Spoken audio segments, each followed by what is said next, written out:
Berapa waktu lalu saya telah melakukan dosa besar, yaitu berzina dengan orang yang sudah menjadi istri saya saat ini. Pada saat ini saya melakukan kembali dosa tersebut.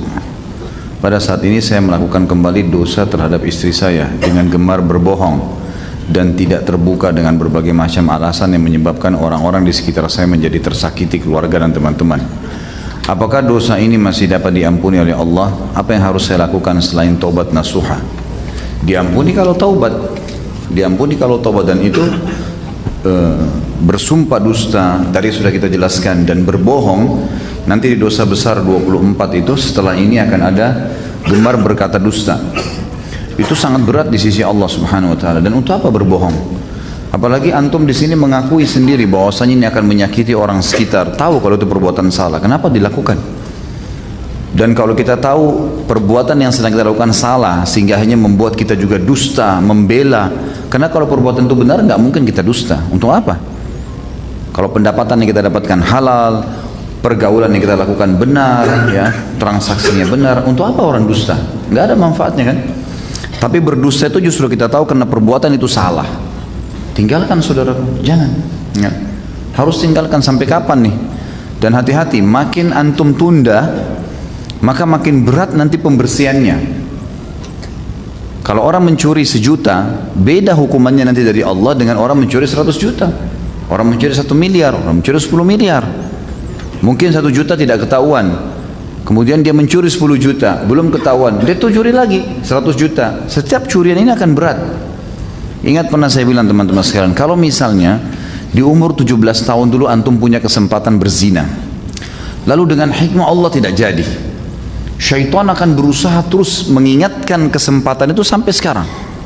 Coba dulu ya, coba dulu saya lakukan, sekarang saya tobat. Ini bisikan syaitan.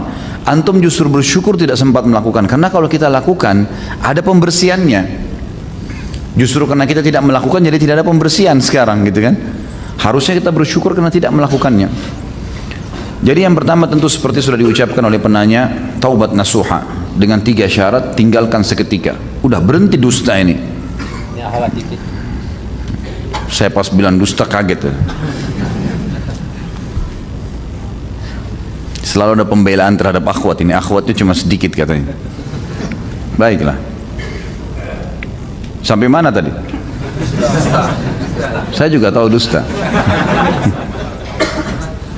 Yang jelas perbuatan dosa kalau dilakukan, tidak sempat dilakukan, syukuri. Karena kalau sempat dilakukan akan ada pembersihan. Jadi saya sarankan berhenti ini sekarang. Taubat nasuha dengan cara berhenti. Jangan lagi dusta. Mulai malam ini ikrarkan. Yang kedua, sesali. Yang ketiga, ikrarkan dengan Allah, bertekad tidak akan mengulanginya. Dan sisa umur semuanya kejujuran. Sebelum jauh, makin jauh makin rumit nanti, gitu kan? Kalau orang terus datang peringatan-peringatan dari Allah, termasuk kesadaran antum sendiri malam ini peringatan dari Allah. Kalau ini tidak diengah, dibiarin saja, maka nanti akan muncul hal lebih berat cobaannya, seperti hilang kepercayaan. Orang-orang sudah hilang kepercayaannya misalnya. Jadi kita ngomong apapun sudah nggak percaya, sumpah juga orang sudah nggak percaya. Binatang itu yang bisa dipegang ekornya, manusia dipegang apanya? Lisannya. Harus hati-hati.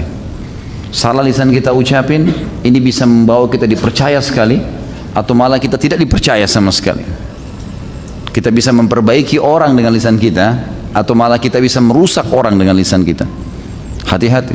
Makanya Nabi SAW berkata kepada Mu'adz, "Thaqulatka ummuk, wa hal yakubbun nasu nari illa ala alsinatihim." Bukankah hai Mu'adz, orang justru banyak terlemparkan dalam api neraka karena buruknya lidahnya? Ini masalah dusta. Yang kedua, tinggalkan semua perbuatan-perbuatan salah, karena perbuatan salah yang membuat kita bohong. Perbuatan salah yang membuat kita bohong. Jadi perbuatan itu pasti salah. Kalau perbuatan itu benar, kita tidak perlu bohong. Yang ketiga, tinggalkan semua komunitas bohong ini. Kalau memang antum tahu teman-teman antum yang suka bohong, jangan lagi bergaul sama mereka, supaya aman gitu. Kita bergaul dengan pengangguran, kita pengangguran. Kita bergaul dengan orang rajin, kita jadi rajin. Kita pengangguran dengan orang jujur, kita jujur. Dusta-dusta. Allahu a'lam. Bagaimana hukumnya kita menjalankan sunnah hanya baru tampak luar, seperti tidak isbal dan memelihara jenggot, sementara ibadah belum baik? Apakah kita berdosa tampak alim tapi sebenarnya masih belajar? Tentu saja tidak. Kan dalam proses gitu kan. Tapi bedain antara amal sunnah dengan amal wajib ya. Kalau amal wajib antum nggak ada pilihan, harus sholat wajibnya. Kalau berjenggot tidak isbal tapi nggak sholat 5 waktu, nggak ada gunanya. Karena yang wajib tidak bisa toleransi di sini. Tapi kalau antum masih belum sholat duha, belum bisa sholat malam, masih dalam proses belajar sunnah nggak ada masalah. Proses dalam proses gitu kan. Allahu a'lam. Bagaimana hukum menagih utang? Tapi kita tahu bahwa si pembayar utang membayar dengan uang haram. Sementara kita dalam keadaan butuh darurat, apakah kita berdosa dengan pembayaran utang tersebut karena dari hasil yang haram? Pertanyaan yang bagus ini. Kalau misalnya orang terlilit utang, orang itu terlilit utang, dia mau bayar sama kita, dia nggak ada uang. Ada orang lain memberikan kepada dia uang, tapi dari sumber haram. Contoh sumber haram dari bunga bank, riba. Ini sumber haram. Sumber haram ini ada dua macam. Ada sumber haram yang sifatnya kalau dikeluarkan oleh pemiliknya dia tidak pakai, seperti orang punya bunga bank, dikeluarin sama dia. Maka uang itu pindah kepada tangan yang lain sudah tidak haram. Seperti misal diberikan kepada fakir miskin yang butuh sekali, rumahnya mau rubuh, dihitung sebagai fasilitas umum ya. Karena uang yang tadinya riba itu sebenarnya waktu ditarik dia tidak pakai untuk diri sendiri, sudah menjadi hukum umum, kembali kepada hukum asal yang mengeluarkan tidak dapat pahala. Dan kalau dia pakai fasilitas umum bisa, seperti WC umum, rumah untuk orang-orang yang susah gitu kan. Atau ada orang terlilit utang betul-betul dia akan berbahaya kalau enggak, susah sekali hidup, memang tidak ada sumbernya. Ini pendapat ulama masih membolehkan. Tapi kalau sumber haram itu ya, bukan kayak riba tadi, misal dari hasil curian, korupsi, ini nggak boleh, mutlak tidak boleh. Satu-satunya pintu tadi yang dibolehkan adalah kalau uang itu adalah uang bunga bank, riba. Uang bunga bank ini fatwa ulama sekarang sudah mengeluarkan boleh untuk fasilitas umum, termasuk membantu orang yang terlilit utang besar yang dia sudah tidak mampu lagi lepas dari itu. Untuk lebih jelas antum bisa ketik di Google hukum menggunakan bunga bank. Nanti antum akan baca banyak fatwa ulama di situ, gitu kan. Maka akan sangat jelas di situ, agar jangan sampai nanti ada yang menganggap ini adalah pendapat saya pribadi. Maka bisa dilihat situ panjang lebar pendapat para ulama. Tentu saya tidak bisa bacakan semua, tapi seperti itulah gambarannya. Jadi dilihat nih, kalau sumber yang tadi antum bilang orang itu bayar sumber haram adalah uang curian, uang korupsi, ya, hasil menipu orang, maka ini jangan diterima, nggak bisa. Walaupun antum dalam keadaan butuh, karena nggak boleh. Tapi kalau dari bunga bank orang lain bayar, emang dia mau keluarkan bunga banknya itu dia berikan, ini ada satu celah di sini yang memang dibolehkan karena orang itu kepepet. Masalah datang ke antum nanti itu sudah bukan haram buat antum lagi. Karena ini waktu dikeluarkan oleh orang itu sudah menjadi hukum umum, hukum awal ya. Kata ulama hukum asal, tidak ada pemiliknya uang itu tapi milik Allah Subhanahu wa taala. Allahu a'lam.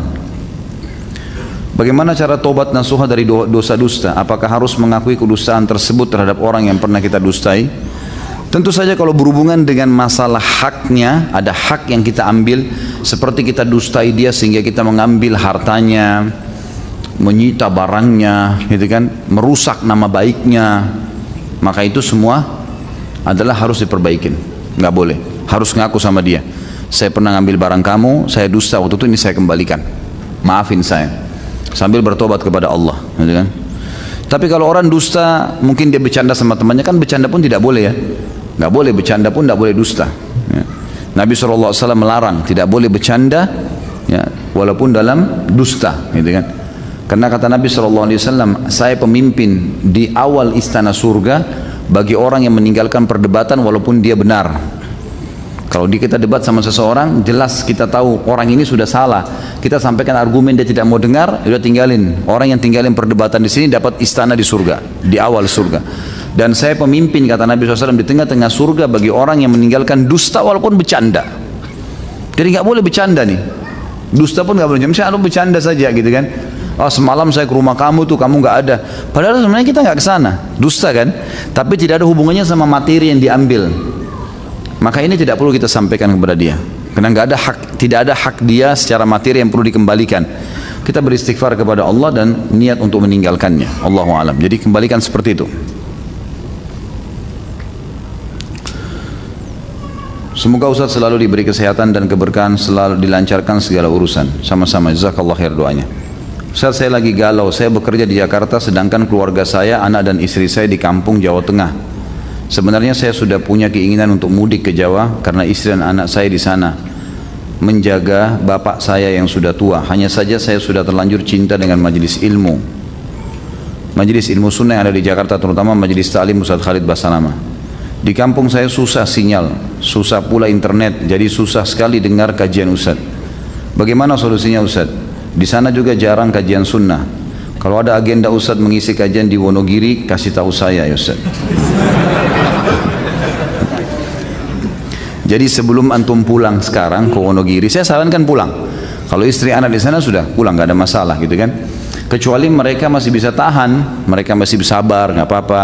Antum sambil cari rezeki, ngisi ilmu di sini bagus. Anggap antum sedang menuntut ilmu lah.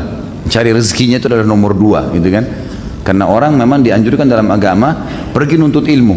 Dan penuntut ilmu ini tidak ada kewajiban cari nafkah sebenarnya bagi mereka, gitu kan?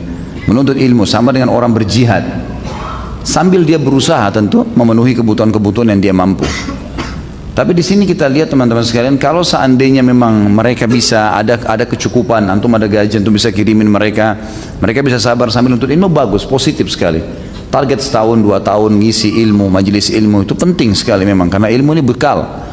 Tapi kalau nggak bisa, memang anak-anak sana butuh ayahnya, istri juga dikhawatirkan nanti terjadi fitnah, ayah juga yang masih hidup kebetulan masih hidup dan masih bisa kita berbakti, maka bisa dari Jakarta sekarang antum bisa download ceramah-ceramah ini, gitu kan? Di MP3 atau di HP diletakkan, mungkin bisa dibawa pulang gitu kan, atau mungkin bisa diletakkan di DVD, disimpan atau di hard disk, apalah ya, yang insya Allah mungkin tidak butuh internet gitu kan. Mungkin kalau di kampung antum tidak ada, itu sudah cukup insya Allah, bisa ya. Sesekali insya Allah ada rezeki satu waktu ke Jakarta, tapi tentu tetap lebih ideal adalah idealnya antum tinggal menuntut ilmu, itu lebih baik. Bukan karena majelis saya, sama siapapun di antara asatidzah kita yang mulia yang punya ilmu yang bisa diambil dari para ulama, dari para dai, itu sangat positif. Ambil ilmu. Dan saran saya jangan ambil dari satu orang, bukan cuma saya, silakan ambil ilmu dari siapa saja yang antum anggap memang punya kapabilitas ilmu yang cukup, ambil dari mereka, gitu kan. Banyak asatidzah masya Allah yang mempunyai rujukan ilmu yang bagus. Itu saran utama. Kalau tidak bisa, memang sesuatu yang harus membuat antum pulang, maka saran saya seperti tadi, bisa di download ceramah-ceramah itu, bisa minta tolong sama teman mungkin yang punya fasilitas di rumahnya internet yang bagus gitu kan, atau ditaruh di wadah apa saja yang kira-kira teman-teman saya yakin tahu semua itu. Hari ini saya bekerja setengah hari karena saya ingin menghadiri kajian Ustadz. Karena jika saya kerja full, saya akan terlambat menghadiri kajian Ustadz dan juga telat sholat maghrib. Bagaimana pendapat Ustadz? Apakah yang saya lakukan ini benar? Ini bagaimana cara jawabnya nih? Kenapa kok Ustadz selalu yang di bawah-bawah nih? Benar nggak ini gara-gara majelis ilmu gitu? Tentu kalau antum punya akad di kantor nggak boleh, akhi. Kalau akad kantor antum kerja sampai jam 5 sore, ya jam 5 sore. Kalau mau lebih aman, pamit. Siapa yang bertanggung jawab di kantor? Khusus hari Rabu misalnya, saya mungkin pamit untuk keluar jam sekian. Bisa nggak? Karena ada majelis ilmu yang saya mau sampaikan. Oh nggak bisa gini-gini, baik. Apa konsekuensinya? Mungkin gaji saya dipotong untuk hari itu setengah atau apa, nggak masalah. Atau saya ganti dengan jam lain di hari lain saya lembur. Apa negosiasi coba sampaikan gitu kan. Kalau tidak ada pintu sama sekali, akadnya antum tanda tanganin harus jangan ya, nggak boleh. Majelis ilmu majelis baik, majelis suci, nggak boleh ternodai dengan maksiat. Antum maksiat dengan tempat kerja nggak boleh. Harus bahasakan baik-baik sama mereka gitu kan. Karena antum sudah akad. Makanya saya bilang lebih baik sampaikan. Mungkin ada di antara teman-teman yang bertanggung jawab di kantor yang muslim bisa faham. Kita berikan penjelasan dengan cara nego tadi. Mungkin gaji kita dipotong, mungkin kita ganti dengan jam kerja yang lain, lembur, mungkin dan seterusnya. Hal yang positif saja. Allahu a'lam, itu yang saya tahu. Jadi lebih baik seperti itu. Kalau masalah sholat maghrib jangan dihubungkan, akhi. Sholat maghrib antum harus sholat, nggak bisa enggak. Mampir di mana saja masjid, gitu kan? Di mana saja. Saya kalau keluar telat, saya cari masjid di pinggir jalan. Mana masjid, mampir sholat dulu. Baru datang ke sini, gitu kan? Nggak ada masalah, sholat dulu. Gitu. Jangan ditunda sholat maghribnya, jangan hanya kena takut kehilangan majelis, nggak apa-apa. Dan alhamdulillah sekarang fasilitas sudah selalu teman-teman tim upload di YouTube. Kajian kita sekarang, insya Allah minggu depan antum sudah dapat kajian yang sama, sudah ada gitu. Bisa ditonton, bisa diulang-ulangin, insya Allah nggak ada masalah, gitu kan? Allahu a'lam. Cukupkah kita taubat nasuha terhadap perkataan dusta dan bohong? Seperti saya bilang, kalau hanya hubungan antum dengan Allah, ya kan, maka itu cukup, dengan tidak ada hubungan materinya orang lain, tidak ada materi orang yang kita ambil, ya, itu insya Allah sudah cukup dengan taubat. Tapi kalau ada hubungan dengan orang lain, selain taubat harus mengembalikan haknya orang itu. Bolehkah kita membela teman kita ketika sedang ketika sedang debat, walaupun teman kita posisinya benar? Tidak usah ikut-ikutan, akhi. Tidak usah ikut-ikutan. Saran saya jangan ikut-ikutan kalau ada orang yang sedang berdebat, berbicara, kecuali memang antum punya wewenang di situ. Kita sebagai atasan misalnya, atau kita jelas-jelas tahu si A ini teman kita lagi bertengkar sama si C dan kita si B. Kita tahu si A ini sebenarnya benar, tapi memang betul-betul dia tidak bisa, dia akan terdolimi, haknya akan terambil, dan kita bisa punya kompeten untuk bisa membelanya, ya silahkan. Tapi kalau orang cuma berdiskusi, dialog, kita langsung ambil kursi, duduk, dengarin, kita nggak tahu asal muasal dari mana ceritanya, main ikut-ikutan jadi pahlawan, janganlah, gitu kan? Nggak usah teman-teman sekalian, sibukkan diri kita dengan ibadah yang kita butuhkan, gitu kan? Sampai ulama mengatakan, saya berharap kalau bisa mata saya hanya melihat ke depan dan telinga saya hanya mendengar apa yang terdekat dengan diri saya, supaya saya tidak bertanggung jawab dengan apapun yang terlintas di depan mata saya.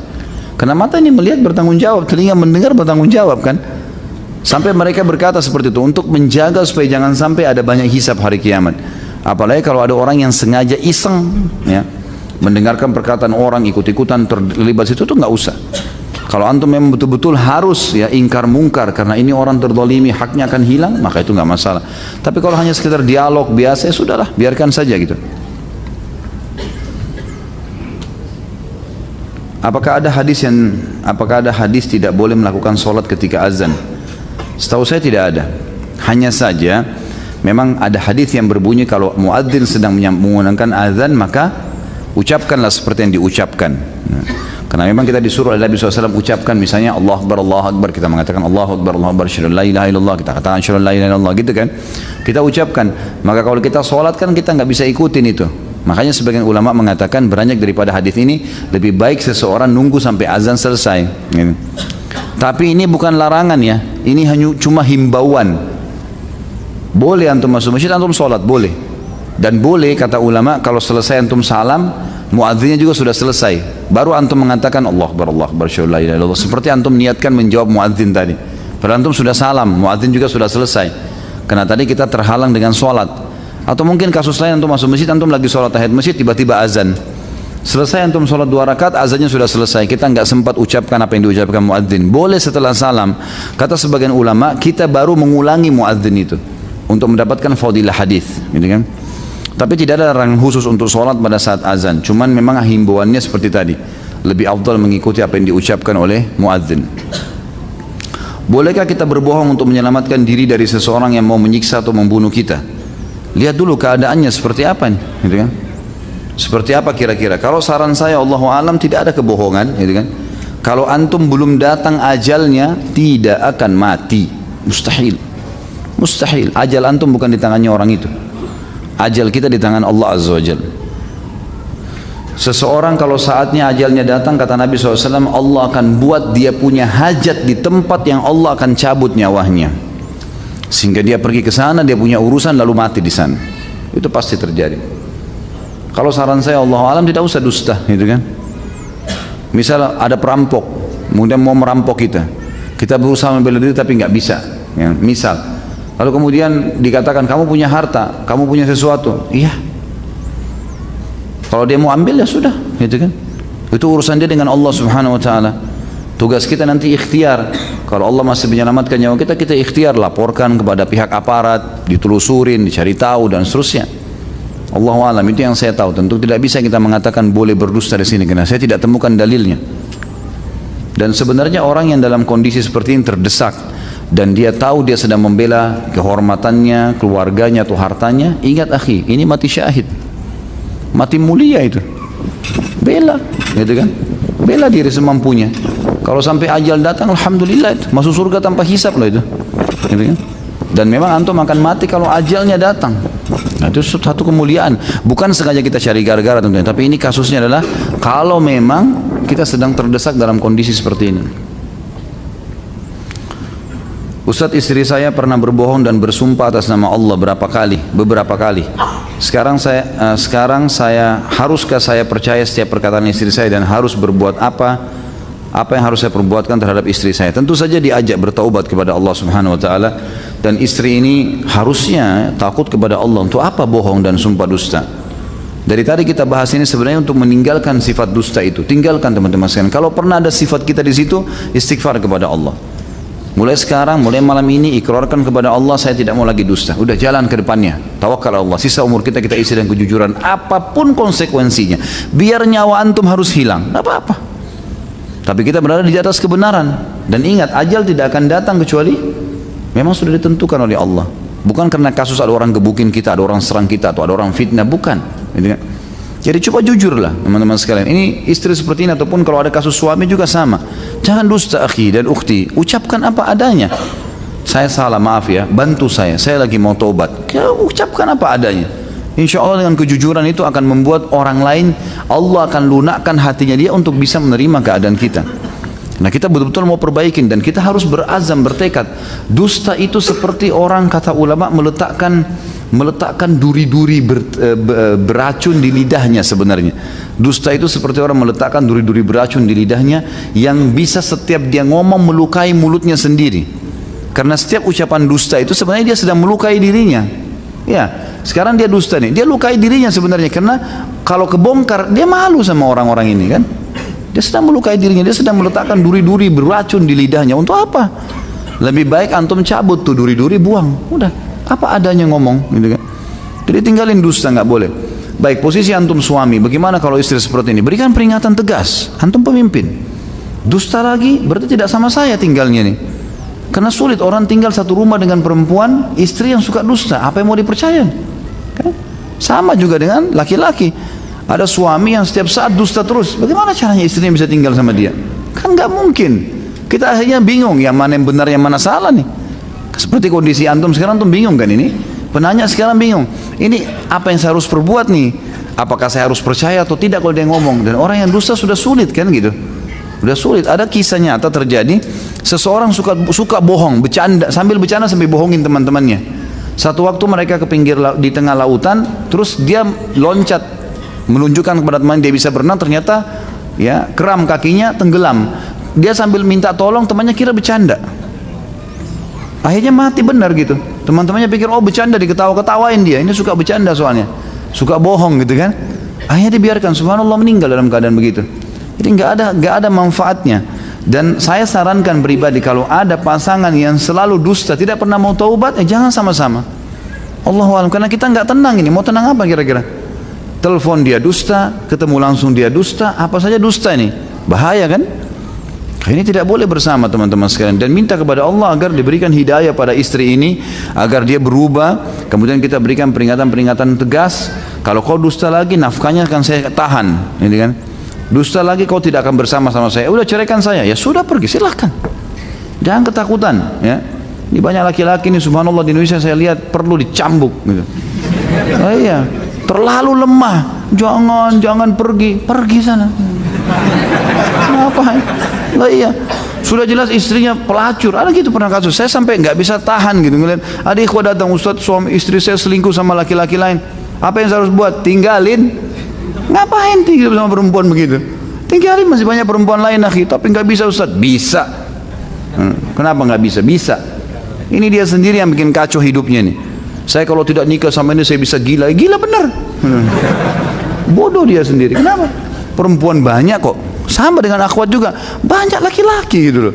Banyak yang soleh. Lebih baik kita isi sisa umur kita dengan hal-hal yang bermanfaat daripada habis di situ terus dalam kondisi yang sama. Ngapain? Kalau orang ini nggak mau taubat ya. Kalau orang ini mau berubah, alhamdulillah. Tapi kalau dia tidak mau berubah, apa nikmatnya antum hidup? Kalau setiap saat ditipu, dibohongin, ini kita taruh duit jadi takut, ini jadi takut, itu jadi takut, jadi was-was sendiri hidup. Untuk apa? Nah, Allahu a'lam, itu saran saya. Sekali lagi, kalau dia mau taubat, terima, berikan peringatan-peringatan tegas, gitu kan? Berdoa sama Allah diberikan. Kalau tidak mau, jangan bersama-sama. Allahu a'lam. Bagaimana cara merubah orang yang suka bersumpah dusta? Kalau pemerintah cambuk, ini kalau pemerintah cambuk 80 jerah. Karena memang begitu hukum syar'inya kan. Orang yang dusta, sumpah dusta itu hukumnya dicambuk. Diberdiriin di depan umum, bajunya kalau laki-laki dibuka punggungnya dicambuk 80, dilihatin orang-orang. Berdarah biarin, jadi dia kapok, berhenti. Itu hukum kalau pemerintah, mestinya hukum syari begitu. Makanya dalam buku-buku fikih kita namanya haddul muftari, hukuman cambuk bagi pendusta dan penyumpah dusta ini, saksi dusta, semuanya dicambuk. Surah An-Nur yang menceritakan tentang 3 orang yang akhirnya memfitnah Aisyah radhiyallahu anha berzina kan? Ada Muslim bin Abi Muslih, ada Hamna binti Jahash, dan juga ada Hasan bin Thabit. Sahabat-sahabat yang mulia tapi terikut arus, akhirnya dusta. Akhirnya menyebarkan berita dusta, dicambuk oleh Nabi SAW. Perintah Allah suruh cambuk 80 dirham. Ini kalau pemerintah. Kalau individu, nasihat ini nggak boleh, haram. Apa manfaatnya kalau dusta? Apa manfaatnya? Nggak ada manfaat sama sekali. Untuk mendapatkan sesuatu manfaat dunia, hukumnya lebih berat. Nasihatin 1, 2, 3, 4, 5 dari tadi panjang lebar saya jelaskan banyak apa yang teringat pada saat itu sampaikan. Kalau tidak mau jangan bergaul sama orang seperti ini. Pendusta nggak boleh jadi teman. Ini sifat munafik. Orang mukmin tidak boleh punya sifat ini. Apabila di perusahaan terdapat resource divisi X sebanyak 10 orang dan divisi Y sebanyak 8 orang, total 18 tim teknis. Suatu ketika klien bertanya berapa banyak resource Anda, yang dimaksud klien divisi X. Kemudian saya jawab 18 tim teknis, padahal saya faham pertanyaan dari klien. Bolehkah itu Ustaz? Haram. Haram, ini dusta. Sudah tahu kalau yang dimaksud yang satu tim yang 8 orang, kenapa jawab 18? Untuk apa? Untuk dapat bonus? Haram akhi, nggak boleh. Haram ya, jelas, nggak boleh dibuat, dosa. Ada orang yang sumpahnya mengatakan sumpah ketabrak semut. Apakah sumpah tersebut termasuk berbahaya? Apa ini iseng apa? Ketabrak semut. Untuk apa ini? Apakah sumpah itu berbahaya? Ya mungkin berbahayanya karena dia permainkan sumpah itu. Tapi untuk apa sumpah begini? Ngomong yang bermanfaat, nasihat, sesuatu yang bermanfaat, ambil ilmu dari orang. Ya akhi, orang mukmin dan mukmin itu tidak boleh ngomong kecuali yang bermanfaat. Man kana yu'minu billahi wal yawmil akhir falyakul khairan aw liyasmut. Itu kaidahnya. Siapa yang mengaku beriman pada Allah dan hari akhir, dia harus mengucapkan mas, yang khair, yang baik. Ambil ilmu dari orang. Kalau saya targetnya, kalau saya pribadi, setiap kali saya ketemu orang, saya dapat ilmu apa dari orang ini? Saya selalu coba bertanya sesuatu yang merupakan kelebihan dia apa nih, supaya saya bisa dapat manfaat. Jangan kosong, atau dia dapat manfaat dari saya. Itu prinsip. Maka teman-teman kalau mungkin ada interaksi sama saya, mungkin pernah datang, saya nggak mau ngomong kosong tuh. Sesuatu apa sih yang bermanfaat? Ada yang bisa bermanfaat, sesuatu yang kita bisa tanya, ambil ilmu, atau dia dapat ilmu, dia konsultasi, silahkan. Kalau kosong untuk apa? Nggak ada manfaatnya. Karena umur kita berjalan kan, harus targetnya dari pahala ke pahala, dari pahala ke pahala. Apalagi nih, apalagi harus begitu. Karena buku amal kita dicatat terus gitu. Maka jangan sia-siakan teman-teman. Cukuplah waktu-waktu dulu kita suka buang-buang waktu kosong. Kalau kita lihat buku amal kita dulu, mungkin yang sering kita ngomong kosong, main gaple lah, main catur lah, buang-buang waktu. Apa manfaat? Dari mana itu orang bilang belajar perang dari catur? Bohong tuh. Mana bisa kuda jalannya L? Hah? Emang begitu orang di medan perang? Alasan semua. Apa ini buang-buang waktu kosong untuk apa teman-teman sekalian? Lebih baik antum baca buku. 1 jam, 2 jam baca berapa lembar. Baca Al-Quran bisa 50, 70 ayat, bisa 100 ayat tuh. Kan majelis ilmu antum dengar ceramah lebih baik. Daripada buang-buang waktu kadang-kadang di pinggir jalan sampai buang waktu berapa jam, berjam-jam. Semoga Allah kasih hidayah. Apa manfaatnya? Olahraga otak, baik olahraga otak juga baca, hafal tuh olahraga otak tuh. Orang yang sering menghafal, kenapa dalam agama dimotivasi hafal Quran, hafal hadis, ya kan? Nabi SAW memotivasi para penuntut ilmu untuk hafal, karena hafalan itu mengencerkan otak lah kalau bahasa kita ya. Hafalan, bukan dengan cara permainan, hafalan itu akan memberikan kepada kita tambahan. Itu yang dinukil dari para ulama kita, makanya mereka menghafal. Kita tidak pernah temukan di dalam agama kita ada istilah teka-teki. Coba antum lihat dari Al-Quran dan Sunnah, nggak ada itu Nabi SAW sengaja menjebak sahabatnya untuk menjawab atau nggak ada teka-teki. Jelas A, B, B, jelas, hafal, kerjakan, tinggalkan, jelas semuanya, gitu kan? Jadi ini yang kita lakukan, sesuatu yang bermanfaat, karena dari sesuatu yang bermanfaat akan mendatangkan manfaat yang lainnya. Jangan pernah ada waktu kosong. Siapa yang mengaku beriman pada Allah hari akhir, dia harus berkata yang benar, bermanfaat, atau dia diam saja. Di masjid-masjid banyak yang menghadiahkan bacaan surah Al-Fatihah ditujukan kepada para almarhum atau almarhumah dan juga kepada Syekh Abdul Qadir Jailani. Kenapa kok Syekh Abdul Qadir Jailani bukan syekh-syekh lainnya? Jazakallah khair. Tanya yang lakukan. Jangan ke saya kan. Kenapa dia lakukan? Kenapa cuma Syekh Abdul Qadir Jailani? Coba tanya ini. Jadi kalau saya tidak punya jawaban, kan? Saya tidak tahu kenapa melakukan, karena saya sendiri tidak melakukan itu. Allahu a'lam. Bagaimana pendapat Ustaz tentang pemimpin yang sekarang hanya berumbar janji dan sumpah palsu yang sudah mengiming-imingkan para rakyatnya dan ternyata sekarang hanyalah sebuah angan-angan palsu? Hukuman berat, sumpah palsu, dusta, janji, bohong, ini semua luar biasa dosanya. Dalam hadis kata Nabi SAW, siapa yang diberikan amanah memimpin masyarakat, ya, kemudian dia meninggal dalam kondisi dia menipu rakyatnya, apa yang dia ucapin, diumbarin, ternyata tidak dijalankan, maka surga haram baginya. Hadis sahih itu. Jelas ancaman. Dalam hadisnya dikatakan dia pasti masuk neraka. Untuk apa? Untuk apa semua ini? Untuk dapat jabatan. Teman-teman coba bayangkan, anggap seorang presiden berhasil 2 periode, 10 tahun. Baik, berlalulah 10 tahun. Seperti apa yang dia inginkan dengan umbar janjinya segala. Setelah selesai 10 tahun, dapat apa? Dikenang namanya, dipasang fotonya, hanya itu. Lalu kemudian kita tanggung konsekuensi orang yang didustai satu Indonesia. Itu bukan main-main itu. Ini orang-orang kalau datang hari kiamat menuntut kita bagaimana nih? Gitu. Satu orang aja sudah bisa habisin pahala kita, apalagi banyak orang. Bagaimana mereka tidak berpikir? Tentu itu pelanggaran ya, jelas-jelas itu. Dan ingat, mau dia pemimpin atau dia masyarakat biasa teman-teman, wallahi, saya bersumpah di masjid ini teman-teman, pasti konsekuensi hukumannya ada.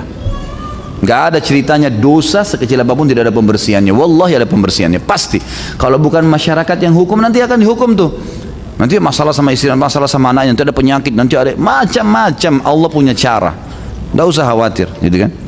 Fir'aun, apa yang tidak dimiliki oleh Fir'aun? Menguasai setengah dunia, fisiknya sempurna, ngaku Tuhan, warganya, masyarakatnya mengatakan iya. Apa yang kurang gitu? Tapi sekarang cuma apa dikenang? Oh dulu ada namanya Fir'aun. Kisah-kisah tempat tinggalnya ada ya. Tapi apa yang didapatkan? Nol. Gak ada apa-apa. Sekarang malah diancam dengan hukuman. Allah SWT memastikan siksa kubur, siksa akhirat berat. Dan orang-orang ini akan mengatakan pada hari kiamat tidak punya apa-apa lagi. Hukuman makin berat karena makin berat ya, makin banyak perbuatan yang dilakukan dari kesalahan. Jika ada pemimpin yang ketika kampanye bersumpah dengan janji-janji ketika menjabat tidak menepati janjinya, bagaimana sikap kita? Sedangkan kita tidak boleh melakukan demonstrasi untuk menuntut janji dari pemimpin ketika kampanye. Sabar, sabar saja. Waktu akan datang. Mau kemana dia? Muter-muter di bumi ini. Ujung-ujungnya mati dihisab sama Allah. Mau kemana dia? Sabar. Kalau memang dia janjikan dia nipu, hukuman buat dia, gitu kan? Dan kita sedang terzalimi, kita punya hak untuk mendoakan. Kita punya hak nanti akan mendapatkan pahalanya hari kiamat. Jawaban saya itu. Apakah orang yang masuk paling terakhir surga dan orang yang paling terakhir keluar dari api neraka? Orang tersebut dari golongan Nabi Muhammad SAW, sedangkan golongan yang pertama dihisab adalah umatnya Nabi Muhammad SAW. Dan Nabi Muhammad SAW tidak akan masuk surga sebelum umatnya masuk ke surga terlebih dahulu. Tidak tahu apakah dia dari umat ini atau dari umat lain. Tapi hadis Bukhari menjelaskan akan keluar penghuni surga terakhir dari neraka. Itu hadisnya begitu. Penghuni surga terakhir dari neraka. Seperti itu saja lafaz hadisnya. Tidak dijelaskan apakah umat Islam, umat Muhammad SAW atau umat sebelum kita. Allahu a'lam. Itu enggak jelas. Masalah hadis bahwasanya umat Nabi Muhammad SAW pertama surga bersama dengan umatnya. Ini adalah umat-umat Islam yang masuk surga dulu. Memang dasarnya mereka sudah masuk surga tanpa hisab atau mereka sudah lolos di hisab. Itu memang masuk bersama Nabi SAW. Tapi yang punya dosa masuk neraka dulu. Yang punya dosa masuk neraka dulu. Dan ada di antara umat-umat Islam, umat Muhammad SAW yang kata Nabi SAW dalam hadis riwayat Tirmidzi, ada di antara umatku akan menyelamatkan dengan syafaatnya. Maaf, ini kalau tidak salah hadis riwayat Bukhari. Ada di antara umatku yang bisa menyelamatkan dengan syafaatnya seperti jumlahnya suku Mudar. Suku Mudar ini ada suku besar sekali di zaman Nabi SAW, itu jumlahnya mungkin 100.000 orang. Jadi seseorang hari kiamat kalau lolos dari timbangan amal, misal antum Masya Allah ibadahnya banyak nih, lolos timbangan amal, dosa kita sedikit. Misal pahala 1 juta, dosanya cuma 10 atau 20, banyak yang lebih. Maka kadar lebihnya pahala kita itu kita bisa menolong orang lain, tapi tidak dikasih pahala kita ke dia. Allah dengan kemahamurahannya kadar lebih pahala kita bisa tolongin orang tua kita dan seterusnya. Nah ini kata Nabi SAW, ada di antara umatku nanti yang bisa menyelamatkan, ya bisa menyelamatkan seperti suku Mudar. Jadi 100.000 orang, satu suku semuanya, karena banyaknya pahala dia, sedikitnya dosanya. Dan ada di antara umatku nanti di neraka akan dibesarkan tubuhnya sampai dia sendiri, poster tubuhnya itu terisi salah satu sudut neraka. Jadi saking besarnya dan disiksa. Artinya ada juga dari umat Muhammad SAW yang disiksa. Itu bukan mustahil. Artinya disiksa dulu, nanti kalau bersih dosanya baru masuk ke dalam surga gitu kan. Jadi antum jangan campur baurkan ya antara hadis Nabi Muhammad SAW masuk pertama kali surga bersama dengan umatnya. Umat yang masuk ini umat Islam yang memang lolos. Yang masuk neraka dulu disiksa dulu sampai bersih. Ini satu. Hadis yang tadi berhubungan dengan nanti orang yang terakhir keluar dari neraka ini tidak ada penjelasan apakah itu dari umat Muhammad SAW atau umat lain. Tapi yang jelas nanti akan keluar manusia terakhir dari neraka, penghuni surga terakhir dari neraka. Seperti itu hadisnya. Semoga Ustaz Halid beserta keluarga selalu diberi kesehatan dan selalu dalam lindungan Allah. Amin. Sama-sama. Jazakallah khair. Yang saya ingin tanyakan, bagaimana hukumnya jika saya menjual barang yang saya beli dengan harga yang lebih tinggi daripada harga beli saya? Kalau saya jual kali ya, lebih tinggi daripada harga saya beli. Misal saya beli TV dari teman seharga 500.000. Kemudian karena saya bosan saya jual ke orang lain dengan harga 650.000. Bolehkah saya melakukan tersebut? Harga jual di pasaran masih lebih tinggi dari harga jual tersebut. Boleh, boleh saja, nggak ada masalah. Jangankan antum sudah pakai, saya dagang, saya beli barang modalnya 10.000, boleh nggak saya jual 100.000? Boleh saja, nggak ada larangan, karena tidak ada penentuan persentase keuntungan gitu kan. Cuman memang orang yang bijak adalah orang yang melihat pasaran. Mungkin ada saatnya di mana antum beli barang, stok gudang orang banyak, dia kasih diskon. Harga pasar 100.000 kita dikasih harga 50.000. Kita masih bisa jual 70.000, kita masih bisa 80.000 gitu kan, masih ada untung. Kita masih bisa jual 60.000, nggak ada masalah. Atau kita mau jual 100.000 karena pas lagi ada diskonnya besar, nggak ada masalah, nggak ada larangan semua itu. Allahu a'lam. Bagaimana hukumnya jika sedang melakukan negosiasi dengan vendor, kita punya anggaran X rupiah, tapi kita punya target untuk tidak dihabiskan anggaran tersebut sehingga kita menekan harga hingga di bawah anggaran tersebut. Apakah termasuk dusta? Dosa itu akhi yang antum tahu dalam diri antum berkecamuk. Subhanallah, orang kalau mau buat dosa itu dia tahu dalam jiwanya ada sesuatu gejolak, ada masalah. Kata Nabi SAW dalam hadis sahih riwayat Imam Ahmad, dosa itu yang bergejolak dalam hatimu walaupun kau sudah tanyakan pada siapapun hukumnya. Kita lebih tahu. Sekarang antum tujuannya menawarkan kepada vendor dengan anggaran tertentu. Padahal antum sudah niat dari awal, memang niatnya memang bukan begitu anggarannya. Memang mungkin mau diambil keuntungan atau mau diapa, dan antum tahu diri antum sedang ada rekayasa informasi di situ. Dusta, dusta akhi. Hati-hati antara antum dengan Allah Subhanahu wa taala nih. Saya cuma bisa jawab sesuai dengan pertanyaan, tapi antum lebih tahu keadaannya. Seperti kasus kemarin ada seorang akhwat bertanya pada saya di taklim, Ustaz hukumnya suami saya begini, begitu, begini, begini. Pertanyaannya jelas seakan-akan dia terzalimi. Saya jawab apa adanya.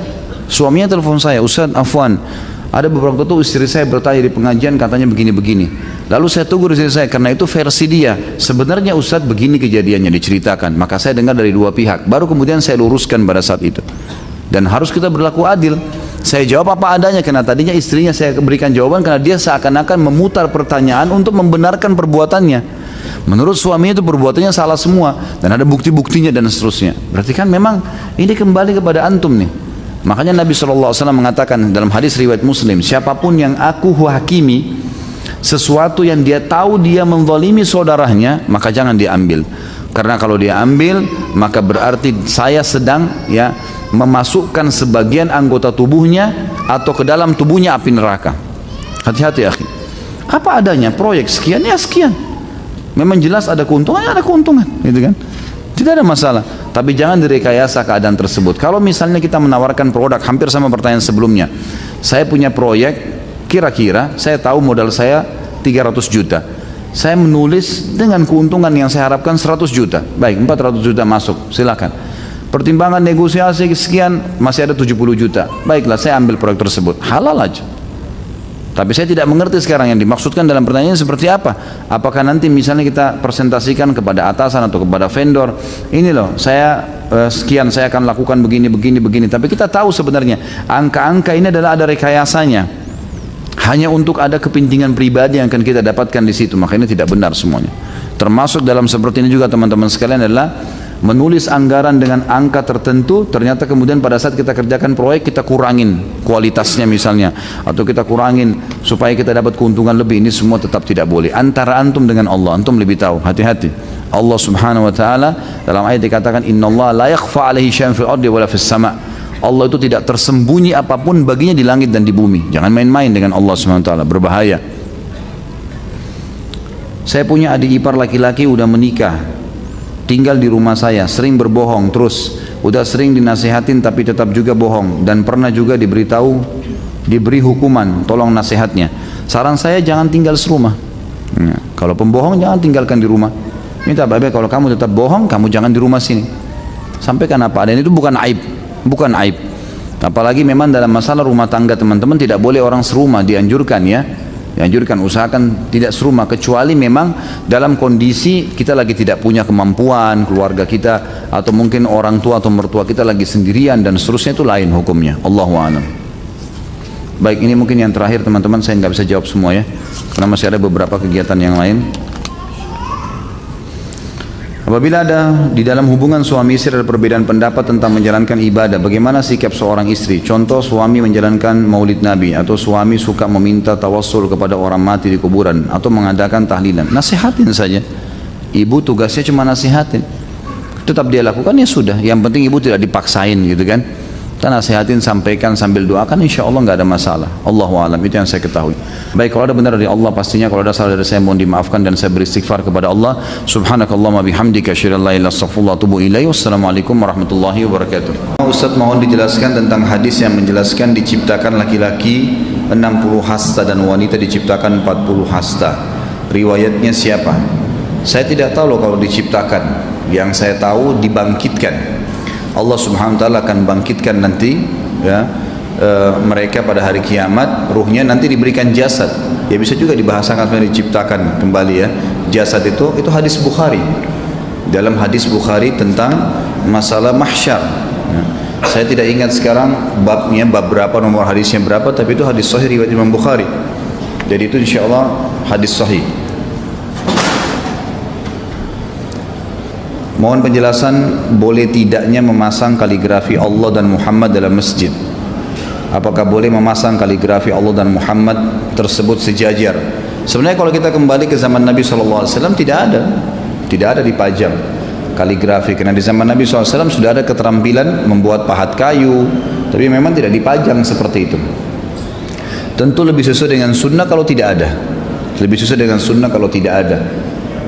Kalaupun ada pendapat ulama yang membolehkan itu untuk menghiasi masjid, maka tidak boleh berlebih-lebihan. Karena memang ada hadis yang menjelaskan tanda-tanda hari kiamat adalah masjid dihiasi secara berlebihan, gitu kan? Sampai akhirnya hiasan itu membuat seseorang bisa lalai terhadap akhirat. Nah, ini juga termasuk ada larangan-larangan masalah itu. Tapi ada pendapat sebagian kecil ulama mengatakan boleh saja kalau tidak berlebihan ya. Tapi yang diletakkan itu pun sesuatu yang memberikan simbol bahwasanya itu masjid. Misal lafzul jalalah Allah, atau Allah diikuti dengan nama Nabi Muhammad SAW. Tapi ini pendapat yang tidak begitu dipegang oleh para ulama ya. Makin bersih masjid itu dari sebuah tulisan, maka makin sesuai dengan sunnah. Makin sesuai dengan sunnah sebagaimana dicontohkan di zaman Nabi SAW. Bagaimana Nabi SAW waktu berziarah kubur orang tuanya, apa yang dibaca? Nabi SAW disebutkan hanya menziarahi kubur ibunya Aminah di daerah Rabwah. Beliau bersabda dalam hadis yang sahih bahwasanya aku meminta izin kepada Tuhanku untuk menziarahi kuburan ibuku, maka aku diizinkan, dan aku meminta izin kepada Tuhanku untuk beristighfar untuk ibuku, maka aku tidak diizinkan. Kenapa? Karena ibunya Nabi SAW meninggal dalam keadaan kufur. Ayah dan Nabi ayah dan ibu Nabi SAW meninggal dalam keadaan kufur. Ini keyakinan ahli sunnah wal jamaah, karena Nabi SAW sendiri yang memberitakan masalah itu, dan ini tidak mengurangi kadar beliau SAW, karena kedua orang tua beliau masih menyembah berhala, dan ini sudah terjadi pada nabi-nabi sebelumnya, seperti Nabi Ibrahim alaihissalam, kakek Nabi Muhammad SAW, ayahnya bernama Azar, memang meninggal dalam keadaan kufur. Nabi Nuh alaihissalam itu istrinya, anaknya. Nabi Lut, istri dan anaknya, semua dalam keadaan kufur. Itu bukan aib, bukan aib bagi figur seorang nabi, tapi ini memang sesuai dengan informasi Nabi SAW. Tadi hadis tentang menziarahi kubur Aminah itu disebutkan oleh Imam Al-Hakim dalam Mustadraknya, dan juga Baihaqi menyebutkan ya, ini dengan sanad yang sahih tentang Nabi SAW pernah minta menziarahi kuburan ibunya, diizinkan. Waktu minta istighfar, maka Allah SWT tidak izinkan. Kemudian masalah ayahnya adalah hadis Nabi SAW juga pada saat dalam hadis Bukhari, di mana Nabi SAW pernah didatangi oleh beberapa sahabat, dan mereka bertanya hal-hal yang sepele. Kadang-kadang kalau ada hukum turun, lalu mereka bertanya, kenapa tidak begini ya Rasulullah, dan kenapa tidak begitu ya Rasulullah. Maka Nabi SAW mengatakan, janganlah kalian bertanya sesuatu yang akan memberatkan kalian. Kalau kalian diperintahkan, kalau aku perintahkan sesuatu, maka kerjakanlah semampu kalian, gitu kan? Dan apa yang aku larang, tinggalkan. Ini sabda Nabi SAW. Lalu Nabi berkata kepada para sahabatnya, naik ke atas mimbar, sekarang saya berikan kesempatan kalian untuk bertanya. Silakan bertanya apa saja, tapi untuk kali ini. Maka ada seorang sahabat yang baru masuk Islam, dia tahu ayahnya meninggal dalam keadaan kufur di masa jahiliyah. Lalu dia mengatakan, ya Rasulullah, ayah saya di mana sekarang? Sudah mati nih, di mana? Surga atau neraka? Nabi SAW dapat berita dari wahyu mengatakan ayahnya di neraka. Kata Nabi SAW, ayahmu di neraka karena meninggal dalam keadaan kufur. Orang itu spontan marah, keluar dari masjid. Lalu turun wahyu lagi memberitahukan kepada dia tentang apa yang Nabi akan sampaikan. Sebentar lagi saya sampaikan. Orang itu keluar, kata para sahabat, ya Rasulullah, orang itu marah. Kata Nabi, panggil dia. Begitu dia datang, Nabi pegang pundaknya sambil berkata, ayahku dan ayahmu di neraka. Bukan cuma ayahmu, ayahku juga di neraka. Sementara aku adalah seorang nabi, gitu kan? Jadi ini menjelaskan tentang masalah kedua orang tua Nabi SAW. Jadi kalau anda tanya, waktu Nabi ziarah kuburan orang tuanya baca apa? Tidak ada bacaan di situ. Ya, tidak ada bacaan. Tetapi di sini dibolehkan seorang Muslim mendatangi kuburan orang tuanya. Ya, itu hanya itu saja. Apakah ada doanya? Tidak disebutkan, karena Nabi SAW tidak berdoa, tidak beristighfar untuk ibunya, tapi menziarahi diizinkan, gitu kan? Ini yang ada. Tapi kalau yang anda ingin tanya adalah bagaimana atau apa yang dibaca seorang Muslim pada saat menziarahi kubur, itu memang ada sendiri. Nanti ada pasal yang kita bahas berhubungan dengan pasal kita juga masalah azab dan nikmat kubur, gitu kan? Kalau seseorang muslim mendatangi kubur, disunnahkan dia membaca Assalamualaikum dara qaumin mu'minin, ya, keselamatan bagi kalian wahai penghuni tempat orang-orang yang beriman. Antumus sabiquna wa nahnu insyaallah bikum lahikun. Kalian telah mendahului kami dan kami akan menyusul kalian. Ada tambahan riwayat mengatakan ghafarallahu mustaqdimina minkum wal mustakhirina minna. Semoga Allah mengampuni orang-orang kalian yang telah mendahului kami dan mengampuni kami juga yang akan menyusul kalian. Ada juga riwayat-riwayat lain yang menyebutkan tentang masalah ragam doa mendatangi kubur. Intinya kita memberikan salam dan mendoakan mereka, itu ada. Bagaimana di zaman waktu hidupnya Hajjaj ya, bukan ini Hajjat tulisannya. Hajjaj ibn Yusuf terkenal banyak membunuh orang. Apakah ketika itu umat Islam lemah sehingga sewenang-wenang tidak tersentuh hukum, dan dia ikut-ikut menciptakan atau membuat tanda di tiap juz Al-Quran Ats-Tsuluts? Demikian mohon jawabannya Ustaz. Jadi Hajjaj ibn Yusuf ini adalah Perdana Menteri beberapa khalifah yang ada di zaman Umayyah, ya, di zaman pasca kerajaan pertama dalam Islam Umawi, ya, Umawi. Jadi Hajjaj ini memang ada di zaman Yazid, di zaman setelah Yazid, khalifah yang datang, khalifah kedua setelah Muawiyah, memang dia ada memimpin dan dia Perdana Menteri.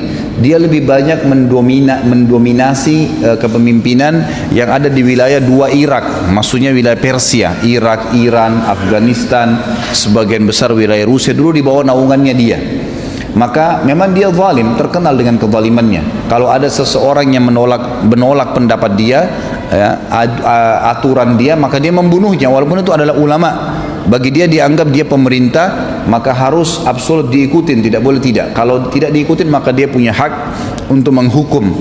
Dan orang yang terakhir dia bunuh adalah ulama besar dari tabi'in bernama Sa'id bin Musayyib rahimahullah. Sa'id bin Musayyib ini waktu akan dibunuh oleh Hajjaj, Hajjaj sempat berkata, apa permintaanmu sebelum kamu saya bunuh?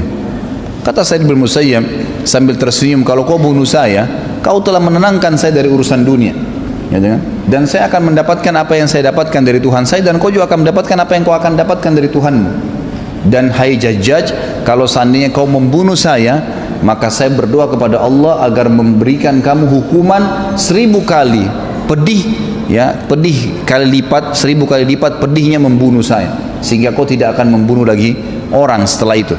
Maka setelah dia membunuh Sa'id bin Musayyib rahimahullah, Hajjaj pun akhirnya pada malam itu nggak bisa tidur dan dia mimpi, ya, dengan kedatangan Sa'id bin Musayyib rahimahullah, dan Sa'id bin Musayyib mendatangkan atau dengan izin Allah, Allah menghukum si Hajjaj ini tidak bisa tidur, dan dia lihat Sa'id bin Musayyib akan membunuh dia. Maka dia pun sampai meninggal dia mengatakan, Sa'id bin Musayyib telah membunuh saya dengan 1000 jiwa, dengan 1000 jiwa, sampai dia meninggal keesokan paginya. Itu ringkas cerita. Saya tidak bicara tentang kezalimannya, tapi memang ada hal-hal yang dia lakukan. Tadi misalnya dia merasa karena dia pemerintah, maka pada saat itu dia sewenang-wenang, orang yang bertolak belakang maka dibunuh sama dia. Tapi akhirnya Allah tutup hidupnya dengan kesusahan. Kalau ditanya apakah pada saat itu umat Islam lemah, bukan masalah lemah, tapi dia adalah pemimpin, pemerintah, dan kekuatan militer di bawah tangan dia, dan dia memang menganggap bolehnya menghukum atau membunuh orang-orang yang bertolak belakang dengan peraturan dia, peraturan dia yang dianggap peraturan pemerintah, peraturan pemerintah. Dia juga yang telah membunuh sahabat Nabi Abdullah bin Zubair radhiyallahu anhu pada saat Abdullah bin Zubair mendirikan khilafah sendiri di Mekah yang sempat berdiri berapa bulan. Maka dia menganggap Abdullah bin Zubair telah keluar dari pemerintahan Yazid waktu itu yang dianggap khalifah resmi. Maka dia pun membawa pasukannya untuk menyerang Mekah pada saat itu, dan akhirnya membunuh Abdullah bin Zubair radhiyallahu anhu, gitu kan. Jadi itu yang terjadi memang, tapi dia adalah seorang muslim yang memang melakukan banyak kesalahan-kesalahan karena ijtihad dia sendiri secara pribadi, dan dia bukan seorang yang alim. Dia bukan seorang yang alim. Dia adalah seorang politikus yang memang pada saat itu menguasai besar sekali wilayah Islam, dan di tangannya juga ada keadilan karena pada saat itu jihad banyak, tersebar Islam. Dia hanya tidak mau diganggu tentang keputusan dia saja. Maka dia anggap itu boleh dihukum mati kalau ada orang yang menentang keputusan dia yang dia anggap tidak melanggar agama. Yang dianggap tidak melanggar agama. Kurang lebih seperti itu. Kalau masalah hukum lemah atau tidak, ya Allah alam. Yang saya tahu sih itu di abad-abad pertama Islam hukum kuat sebenarnya. Cuma dia termasuk gubernur terbesarnya khalifah pada saat itu yang ada berkuasa. Ustaz, bagaimana hukumnya apabila ada yang melarang anak-anak untuk sholat di masjid dengan alasan membuat berisik, dan terkadang ada yang melarang anak-anak untuk sholat di saf paling depan? Alasannya dapat memutuskan saf. Si anak udah berumur 7 tahun dan alhamdulillah si anak sudah pintar. Tentunya dirincikan oleh ulama. Bolehnya anak diajak ke masjid itu, ya, kalau sama ayahnya, ya, itu sinut tamiz. Sinut tamiz ini maksudnya umur sudah bisa membedakan mana baik mana buruk. Memang antum tidak dianjurkan membawa anak bayi, anak kecil di bawah umur tamyiz. Sampai sini 7 tahunan memang, ya, 7 tahun sampai 10 tahun. Karena memang khawatir akan mengganggu orang sholat. Kita tetap boleh mengajar sholat. Hikmah kenapa seorang muslim dianjurkan kalau pulang sholat sunnah di rumahnya, itu untuk memberikan pelajaran kepada anaknya. Tapi kalau anak antum sudah dididik, sudah tahu, dia tenang, dia ikut sholat, gak ada masalah, diajak. Dan insya Allah tidak memutus saf, tidak memutus saf. Di zaman Nabi SAW ada sahabat-sahabat yang masih umur 7 tahun, 9 tahun, dan mereka hadir di masjid. Seperti kita kenal dengan Abadilah yang empat Abdullah. Abdullah bin Umar, Abdullah bin Abbas, Abdullah bin Mas'ud, Abdullah bin Amr bin As. Ini terkenal dengan 4 Abadilah, 4 Abdullah yang terkenal ulamanya sahabat nantinya. Itu mereka waktu Nabi SAW diutus dan sering menyampaikan wahyu, dan mereka tidak pernah ketinggalan 5 waktu sholat di masjid. Umur mereka antara 7 sampai 9 tahun. 7 sampai 9 tahun, dan ini dibolehkan mereka hadir.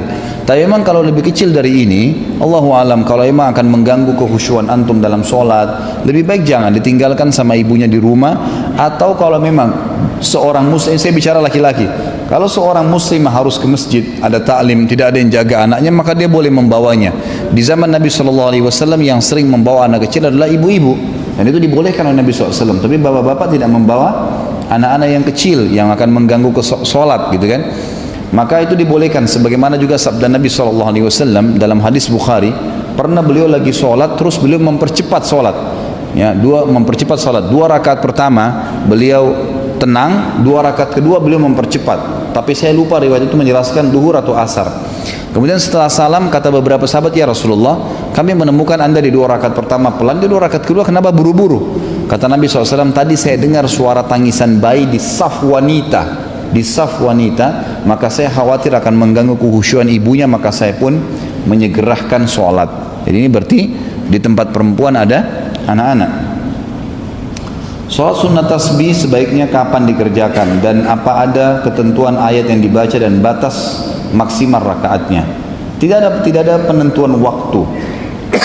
Karena hadis Nabi SAW yang dihasankan oleh sebagian ulama, saya termasuk berpegang dengan hasannya hadis ini, ya, tentang masalah sholat tasbih. Tapi ini tidak dikerjakan berjamaah dan ini dikerjakan 2-4 rakaat umumnya kalau hadis menjelaskan masalah itu.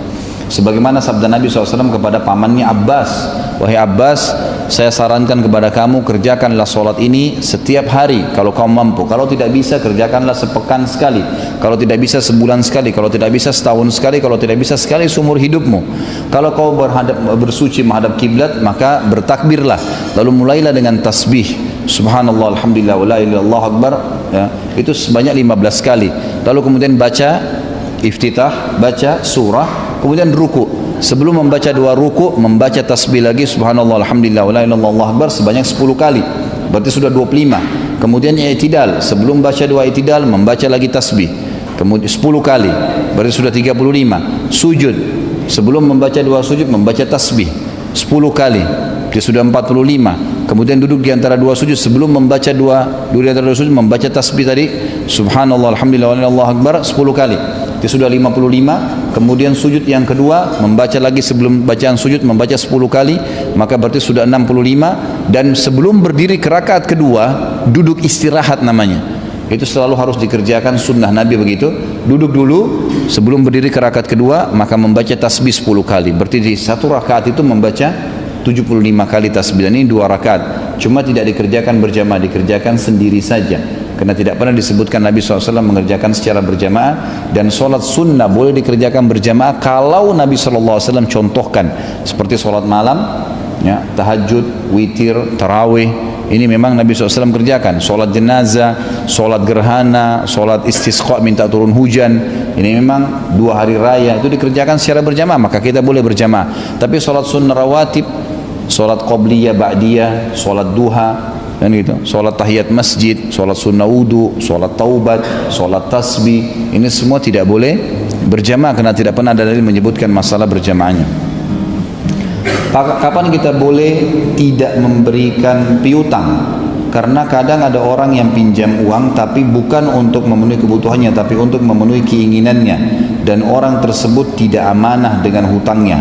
Tentu lihat maslahat, karena memberikan piutang, ya, memberikan utang kepada orang lain menjadi pemilik piutang itu hak, pilihan, ikhtiar namanya. Nggak ada paksaan di situ. Boleh nggak kalau ada orang mau utang sama saya tolak? Boleh. Beda mau utang dengan minta sedekah, beda. Kalau minta sedekah itu dianjurkan tidak ditolak, tidak ditolak. Jadi kita memberi semampu kita. Usahakan setiap orang minta jangan ditolak, gitu kan? Kita berikan saja. Masalah keadaan dia jujur atau bohong itu urusan dia dengan Allah SWT. Tapi kalau utang itu khiyar, tidak ada unsur kewajiban situ. Kita boleh pinjamkan, boleh tidak, bebas saja. Mungkin karena kita belum kenal dia, mungkin kita khawatir, mungkin kita masih butuh, nggak apa-apa, nggak masalah. Maaf saya belum bisa pinjamkan, itu hak anda, nggak ada masalah. Jadi tergantung, lihat maslahatnya saja, gitu kan. Apalagi kalau orang itu kita tahu bukan sebuah kebutuhan, atau mungkin dia tidak amanah tadi, kalau dipinjamkan mungkin dia tidak bayar. Karena itu banyak terjadi kasus seperti itu ya. Subhanallah, pada saat mereka mau utang, mereka datang merengek-rengek, tapi pada saat mau ditagih malah seperti orang yang punya piutang yang bersalah, merengek sama dia untuk mengembalikan haknya. Ini haram. Kata Nabi SAW, matlul ghani zulmun. Sengaja orang yang mampu tidak membayar utang adalah dosa kezaliman, dosa besar. Dan Imam Adz-Dzahabi memasukkan dalam kitabnya Al-Kabair, dosa besar adalah sengaja menunda pembayaran utang. Kita tahu orang mati syahid diampuni semua dosanya kecuali utangnya. Jadi utang itu dosa kalau sengaja nggak dibayar. Itu kan sengaja tidak dibayar. Kebaikan sebesar dzarrah akan diberikan balasan. Tidak akan masuk surga seseorang yang ada riya di dalam dirinya, walaupun sebesar biji sawi. Bagaimana korelasinya, Ustaz? Saya tidak pernah menemukan hadis ini. Saya tidak pernah, mohon maaf secara pribadi ya, mungkin keterbatasan ilmu saya tidak pernah tahu ada hadis yang tidak akan masuk surga orang yang dalam hatinya ada sebesar biji sawi dari riya. Kan yang ada adalah hadis al-yasiru minar riya'i syirkun, itu yang ada, hadis sahih yang saya tahu. Sedikit saja riya dalam sholat berarti sudah masuk dalam dosa syirik, gitu kan? Itu yang ada, artinya batal ibadahnya yang itu. Karena perlu kita tahu ya, syirik itu ada dua macam, ada syirik besar, ada syirik kecil, gitu kan? Kalau syirik besar seperti menyembelih selain Allah, meminta menggunakan jimat-jimat, itu syirik besar, gitu kan? Meminta-minta tolong kepada batu, kepada syaitan, itu syirik besar. Ini dosanya keluar dari agama Islam, dia harus ngulangin syahadatnya. Kalau syirik kecil adalah riya. Ya, riya itu tidak mengeluarkan orang dari Islam. Syirik besar bisa membatalkan ibadah dia semuanya karena dia kufur, dianggap kufur. Tapi kalau syirik besar, syirik kecil itu hanya membatalkan pahala ibadah yang sedang dia kerjakan. Misal Bapak Ibu lagi sholat terus sempat terlintas riya dan kita iyakan, misal bisikan setan nih ya, riya itu orang di sebelahmu begini begitu, orang lagi dengar suaramu, orang lagi begini, orang lagi begitu, lalu kita mengiyakan, maka riyanya kita terima, godaan setannya kita terima, gitu kan? Maka itu batal sholatnya, sholat itu. Tapi dia nggak ganggu ibadah yang lain, dia tidak ganggu ibadah yang lain. Kalau kita memahami lafaz hadis ini ada, berarti dia tidak akan masuk surga, artinya semua ibadahnya akan terganggu. Padahal sebenarnya kalau yang saya tahu, riya itu hanya menghancurkan ibadah yang sedang dikerjakan. Dan kalau Bapak Ibu tidak mengiyakan program syaitan membuat kita riya, tidak riya itu. Misal setiap ibadah kata ulama pasti ada terlintas godaan riya, pasti, nggak mungkin tidak. Kita mau sedekah, syaitan bisikin apa tuh, orang lagi lihat sedekah begini, nanti ceritain ke orang apa saja. Selama kita tidak iyakan, kita nggak ikutin, dia bisikin 1001 alasan pun kita nggak mau iyakan, kita nggak menceritakan, kita nggak ikutin program dia, maka tidak riya. Karena semua ibadah pasti terlintas riya, asal tinggal kita terima atau tidak, itu saja. Apa ini? Agar tidak timbul rasa pesimis untuk bisa masuk surga. Maksudnya apa ini? Lanjutan kali ya tadi ya, sama. Ya memang kita tidak boleh putus asa ya. Kita tidak boleh putus asa. Dalam Islam tidak boleh. Kalau Imam Adz-Dzahabi masukkan kategori dosa besar adalah merasa aman dari makarnya Allah, selalu puas dengan maksiat yang dikerjakan, selalu merasa aman Allah tidak akan hukum, dan dosa itu dosa besar. Dosa besar yang lain adalah putus asa dari rahmatnya Allah. Ini termasuk ya. Kata Allah SWT, wala yai'as min rauhillahi illa qaumul khasir au kafirun. Tidak akan pernah putus asa dari rahmatnya Allah kecuali kaum yang kafir. Jadi memang itu dianggap orang-orang yang salah, maaf, kaum khasirun ya, orang yang rugi. Ya kalau tidak salah makna ayatnya, maka itu berarti dianggap dia tidak boleh putus asa dari rahmatnya Allah Subhanahu wa taala. Kita harus selalu optimis. Kata Nabi SAW, saya tidak menyukai kata-kata buruk, saya tidak mau pesimis ya, tetapi saya suka al-fa'al. Al-fa'al itu kata para sahabat, apa itu ya Rasulullah? Kata Nabi SAW, al-fa'al adalah al-kalimatut tayyibah, selalu mengucapkan kalimat yang baik.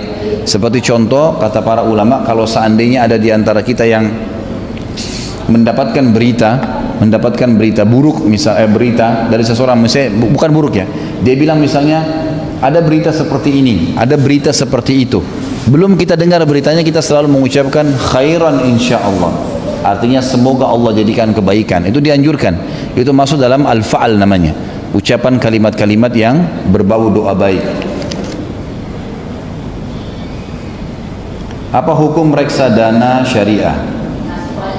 Hukum menggunakan kartu kredit, sholat tahiyat masjid, ada hubungannya dengan hari kiamat dan ada dengan hukuman ya. Baiklah. Saya tidak tahu, terus terang, saya tidak punya ilmu dalam masalah reksadana syariah atau yang bukan syariah berhubungan dengan masalah ini. Apakah ini asuransi, bukan asuransi, seperti apa sistemnya, saya tidak tahu. Jadi saya tidak bisa menjawab ini. Mudah-mudahan antum bisa dapatkan dari ustadz yang lain yang lebih tahu tentang hukum ini. Gitu. Kalau hukum penggunaan kartu kredit ini masih khilaf di antara ulama. Kalau anda darurat memang harus menggunakan, berada di sebuah negara yang semuanya pakai sistem itu. Ada beberapa negara tidak bisa bayar cash, orang harus pakai gesek semua, gitu kan. Bahkan sekarang di Saudi, kemarin saya bimbing umroh terakhir, ada LSM yang suka bantu-bantu bangun rumah sakit, bantu orang-orang operasi, orang-orang susah. Kadang-kadang kalau saya bimbing umroh saya sampaikan, ini Bapak Ibu sekalian di sini di bawah tower Zam-Zam itu di lantai dasar mallnya ada di situ. Ada kontor-kontor kecil dipasang kayak gambar orang lagi sakit, rumah sakit. Mereka bangun itu untuk membiayai orang, membantu orang-orang yang sakit di sekitar wilayah haram, gitu kan. Saya sering suruh jemaah saya sedekah di situ. Atau di sebelahnya ada sekolah tahfidz Quran yang dari situ juga tamat banyak imam-imam haram. Saya suruh sedekah, mungkin biayai bulanan para penghafal Quran atau dan seterusnya. Maka itu sangat positif. Selama ini dia terima cash. Kemarin saya datang ke sana, saya dikagetkan, dia bilang kita sudah tidak terima cash kan, jadi ente harus gesek. Nah gesek ini biasanya orang, ada beberapa negara memang harus pakai kartu kredit atau dia pakai kartu debitnya, gitu kan. Tergantung keadaannya. Tapi saya angkat sekarang pendapat umumnya, ulama mengatakan kalau yang berhubungan dengan bank konvensional, yang bermasalah adalah sistemnya. Sistem. Kalau dana secara umum di perbankan konvensional itu adalah umumnya dana-dana yang baik, umumnya seperti misalnya dana warisan, gaji pegawai, orang nabung, uangnya nggak ada masalah. Yang jadi masalah pengelolaan sistemnya, berarti yang dihasilkan oleh sistem itu yang tidak boleh. Misal gaji pegawai, misal bunganya dari sistemnya. Karena umumnya dana yang ada itu dana-dana yang diambil dari hal-hal yang halal sebenarnya. Orang menabung, orang menyimpan dan semuanya. Maka ulama mengatakan kalau berhubungan dengan bank konvensional, yang tengah-tengah pendapat yang saya ketahui adalah yang berhubungan dengan fasilitasnya dia, tidak berhubungan dengan sistem yang menarik kita kepada hukum ribawiyanya, maka masih diumumkan boleh oleh ulama menggunakan kartu kredit tapi tidak kena bunganya misalnya, gitu kan. Itu masih diumumkan. Ya, ulama ada yang mengatakan itu boleh saja. Tapi di sini peka ya, seseorang berada di seperti telur di ujung tanduk. Kapan dia terlambat kena riba, berbahaya, gitu kan? Sudah jelas kena bunga, berarti dia harus konsekuensinya menanggung dosa riba. Ya, sebagaimana sabda Nabi SAW, 1 dirham riba ya, lebih berat daripada 36 kali berzina. Itu bukan hari yang ringan, gitu kan? Dalam riwayat ini dikatakan riba 73 tingkatan, yang paling rendahnya adalah seperti seseorang menzinai ibunya sendiri. Itu bukan hari yang ringan, maka hati-hati. Tapi di sini saya angkat ada pendapat ulama yang mengatakan kalau negara itu tidak ada atau umumnya menggunakan fasilitas tersebut, atau misalnya dia masuk menggunakan fasilitas itu, masalah transfer, dia tidak punya yang lain, agak sulit, fasilitas bank syariah masih belum lengkap dan segalanya, maka dia boleh, tapi dia harus berhati-hati sekali. Dia harus menghisap dirinya karena bisa saja dia kena dosa riba itu. Sholat tahiyat masjid apakah hanya boleh dilakukan di masjid saja? Jika suatu ruangan kecil namun tempat tersebut dikhususkan untuk sholat, apakah dianjurkan sholat tahiyat masjid? Semua tempat, Bapak Ibu sekalian, yang sudah diniatkan untuk jadi tempat sholat 5 waktu, maka namanya masjid. Besar atau kecil. Di Indonesia aja yang pakai istilah ada masjid, ada musola. Kalau dalam syariat itu musola itu tempat yang luas, lapangan dipakai untuk sholat id. Itu benar. Kalau di dalam Islam kecil atau besar masjid. Misal Bapak Ibu punya tanah nih 1000 meter rumahnya, 10 kali 10 meter di depan rumah saya blok, tutup dengan triplex saja atau saya tutup dengan tembok, saya niatin untuk masjid. Begitu diniatin masjid, sudah hukum masjid berlaku, tahiyat masjidnya, fadilah sholat berjamaahnya, azan di situ berlaku, boleh sholat Jumat, boleh iktikaf pada saat Ramadan, nggak ada masalah, sudah berlaku walaupun kecil. Walaupun kecil, jadi jangan dianggap karena tidak ada mimbarnya misalnya, ya tapi sudah diniatin, sudah jelas orang tahu ini semua tempat untuk sholat. Siapa saya boleh sholat, berarti tahiyat masjid berlaku padanya. Tahiyat masjid berlaku padanya. Allahu a'lam. Baik, sampai sini Bapak Ibu sekalian. Mudah-mudahan apa yang sholat setelah kedua sebelum maghrib termasuk sunnah apa? Kenapa Pak? Sebelum maghrib Iya, itu sunnah. Duduk istirahat namanya. Jadi Nabi SAW mempraktikkan sholat beliau setiap kali mau pindah ke rakaat yang setelahnya, baik satu kedua, dua ketiga, selalu duduk istirahat. Duduk istirahat. Memang itu digunakan oleh Nabi SAW. Cuma bedanya kalau di rakaat kedua ketiga itu diikuti dengan tahiyat. Diikuti dengan tahiyat kayak rakaat duhur misalnya. Tapi kalau yang lain tetap duduk istirahat. Memang duduk dulu. Bahkan Nabi SAW melarang kita berdiri seperti unta. Unta itu kalau berdiri kan sering selalu mengangkat bokongnya dan langsung berdiri. Makanya kita dianjurkan bertolak belakang dengan unta. Begitu bangun dari sujud, duduk dulu. Tenang. Dari sunnah Nabi mengepal tangan, kedua tangan ditekan di depan lutut, di tempat sholat, ditekan lalu didorong tubuh kita ke atas. Itu pun yang berdiri pundak dulu, bukan bokong dulu, karena bokong berarti menyerupai unta. Jadi memang termasuk sunnah Nabi SAW duduk istirahat pada saat mau rakaat setelahnya. Sudah? Nanti di bab sholat itu ya. Kalau sholat biasalah akan bertanya nanti. Sekarang masalah hari kiamat, masalah tanda-tanda kiamat. Tidak ada yang tanya tadi di Kalibata ini Ustaz, banyak perempuan telanjang tanda-tanda kiamat enggak gitu. Bukan itu yang ditanya. Minuman keras tersebar, narkoba ini tanda-tanda kiamat enggak? Ini yang terakhir ya. Apakah saat tiupan trompet pertama arsy-Nya Allah juga dimusnahkan? Bagaimana dengan matahari? Apakah apa ini? Apakah apa ini? Oh, apakah dimusnahkan? Apa maksudnya ini? Oh begitu. Baik, memang itu ada ayat Al-Quran. Ada ayat Al-Quran yang berbunyi begini. A'udzubillahi minasyaitonir rajim. Fa idza nufikha fis-suri fasa'iqa man fis samawati wal ardi illa man sya'allah wa kullun atauhu dakhilin. Artinya kurang lebih begini. Kalau ditiupkan sangkakala, jadi sangkakala kan dua kali ditiup nanti. Sangkakala tiupan pertama menghancurkan semua yang di langit dan di bumi. Sangkakala kedua akan membangkitkan. Kita akan bahas nanti bahasan kita ke depannya insyaAllah pada saat membahas pembangkitan di mahsyar. Tiupan yang pertama itu akan menghancurkan semua dalam ayat ini. Pada saat ditiup sangkakala pertama, semua yang di langit dan di bumi sa'iq. Sa'iq itu musnah tiba-tiba, hancur tiba-tiba, gitu kan? Semua di langit dan di bumi, tapi ada firman Allah apa? Illa man sya'allah, kecuali yang Allah inginkan. Kecuali yang Allah inginkan. Kata ulama tafsir, yang Allah inginkan adalah bidadari dan bidadara di surga. Tidak kena tiupan sangkakala itu. Kemudian Jibril alaihissalam, Mikail, Israfil. Tiga malaikat ini memang disepakati oleh ulama tidak kena tiupan tersebut. Karena Israfil juga yang tiup sangkakala. Kalau dia hancur di tiupan sangkakala pertama, berarti siapa yang akan tiup sangkakala yang kedua? Sementara dia. Jadi ada malaikat yang tidak kena kehancuran dengan tiupan tersebut. Termasuk arsy-Nya Allah, pemikul arsy-Nya Allah. Ada 8 malaikat. Wa yahmilu arsy rabbika yawma idzin thamaniyah. Dan pada hari itu, hari kiamat nanti kalian akan lihat singgasana Tuhan kalian datang dipikul dengan 8 malaikat. Ini 8 malaikat tidak kena hancurnya di situ, gitu kan? Itu dengan keinginan Allah SWT. Itu semuanya berlaku di langit. Tetapi yang di bumi tidak ada yang tersisa. Di bumi semuanya akan hancur. Di bumi semua akan hancur dengan izin Allah SWT. Kalau matahari jelas akan hancur. Matahari akan semua kata Allah SWT, semua yang di langit dan di bumi ini akan hancur. Tetapi memang ada hadis khusus masalah bulan dan matahari ini yang pernah saya ketahui, Allah alam, hadis sahih riwayat Imam Ahmad, bahwasanya matahari dan bulan di bumi ini adalah tanda-tanda kekuasaan Allah. Ya, sebagaimana tentang sholat gerhana, mungkin kalau teman-teman sholat gerhana berapa hari yang lalu di Indonesia ini, itu kan ada hadis Nabi SAW yang berbunyi pada saat mati anaknya beliau meninggal dunia Ibrahim, maka kebetulan juga gerhana matahari. Maka para sahabat berkata, ada sebagian sahabat berkata, oh gerhana ini terjadi karena meninggalnya Ibrahim. Maka Nabi SAW mengumpulkan kaum muslimin, kemudian sholat gerhana, lalu kemudian beliau khutbah. Beliau mengatakan sesungguhnya matahari dan bulan adalah tanda-tanda kekuasaan Allah, tetapi gerhananya tidak terjadi karena kelahiran dan kematian seseorang. Jadi kan, dia adalah tanda-tanda kebesaran Allah. Ini kalau di dunia.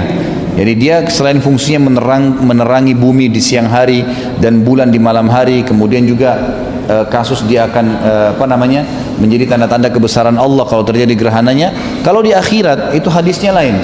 Kata Nabi SAW, Allah menjadikan matahari dan bulan adalah salah satu perangkat penyiksa di neraka. Bagaimana Allah alam? Kita tidak tahu. Tapi itu hadis menjelaskan masalah hal tersebut. Ini yang saya ketahui. Kalau ada benar dari Allah, kalau ada salah dari saya mohon dimaafkan. Subhanakallahumma bihamdika asyhadu an la ilaha illa anta astaghfiruka wa atubu ilaik. Wassalamualaikum warahmatullahi wabarakatuh.